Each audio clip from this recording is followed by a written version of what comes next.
주님께서 여러분과 함께 또한 사제의 영과 함께 마르코가 전한 거룩한 복음입니다. 주님 영광 받으소서. 그때 예수님의 어머니와 형제들이 왔다. 그들은 밖에 서서 사람을 보내어 예수님을 불렀다. 그분 둘레에는 군중이 앉아 있었는데 사람들이 예수님께 보십시오.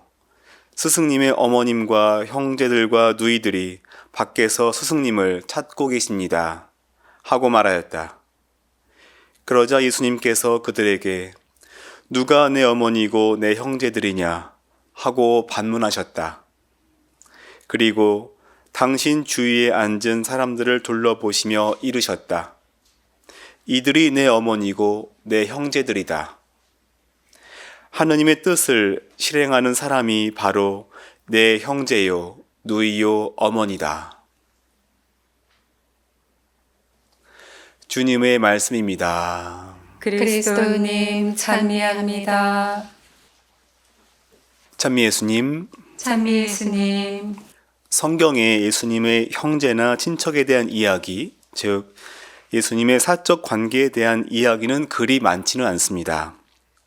오늘 우리가 읽었던 복음보다 좀 앞에 나오는 마르코복음 3장 21절에는 이와 같은 구절을 우리에게 들려줍니다.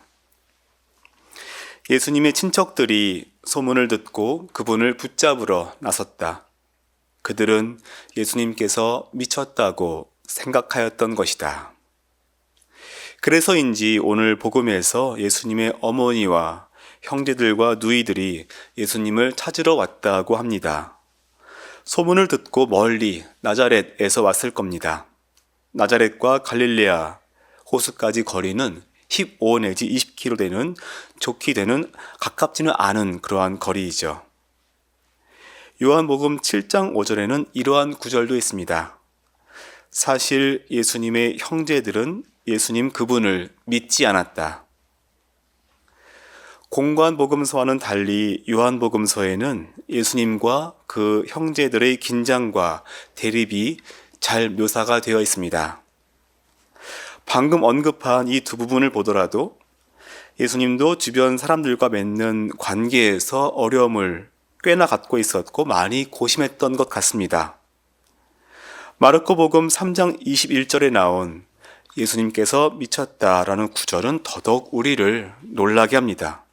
그리고 3장 33절에서 예수님이 가족들에게 누가 내 어머니고 누가 내 형제들이냐 하고 반문하시는 모습은 예수님이 매우 차갑고 냉철하신 분이시구나 라고 생각하게 합니다. 나름 예수님 면회를 온 어머니 마리아와 형제, 누이들은 인간적으로 예수님께 매우 서운하기도 했었을 것이고 또 실망을 하기도 했었을 것입니다. 그들은 아마 예수님 말씀을 이렇게 들었을 겁니다. 어머니와 제 형제들 이제 가족이 아닙니다. 나는 이미 집을 나온 지 오래되었으니 이제 가족의 연을 끊고 살겠습니다. 이렇게 들렸겠죠. 사실 예수님은 어렸을 때 자랐던 나자렛을 떠나서 갈릴레아 호수 근처에 와서 살았으니까 나름 또 가출 청년이기도 했습니다. 사실 오늘 복음에서는 예수님과 예수님의 가족을 갈라치게 하려는 의도가 있는 것도 아니고 그리고 예수님의 가족들은 하느님의 뜻을 실행하지 않는 사람들이니 이제는 이 식구들을 저버려야 한다라고 이야기하는 것도 더더욱 아닙니다. 예수님의 갈릴레아에서의 활동 그리고 하느님의 뜻을 실행하는 것에 대한 것을 강조하고자 하는 것이죠. 존 바프티스트 매츠라는 프랑스 신학자에 의하면은 우리 가톨릭 신앙이 개인의 영역에서 머무는 현상을 늘 경계해야 한다라고 이야기합니다.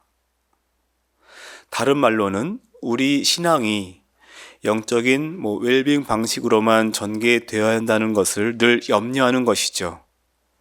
우리는 아주 쉽게 이러한 유혹에 빠지는데요. 자신에게 득이 되는 좋은 것만을 받아들이고 자신에게 해가 된다면은 무조건 악으로 간주하고 배척하는 것이 바로 그것입니다. 오늘 복음의 내용은 아니지만 베드로가 예수님 순환에 대한 예고를 들었을 때에 그것도 3번이나 예고를 하시죠. 예수님의 순환과 죽음을 근본적으로 거부하는 것은 우리 인간의 부족함 때문이기도 하고, 그리고 그저 베드로 개인의 영역에서 머물러 있었기 때문일 것입니다.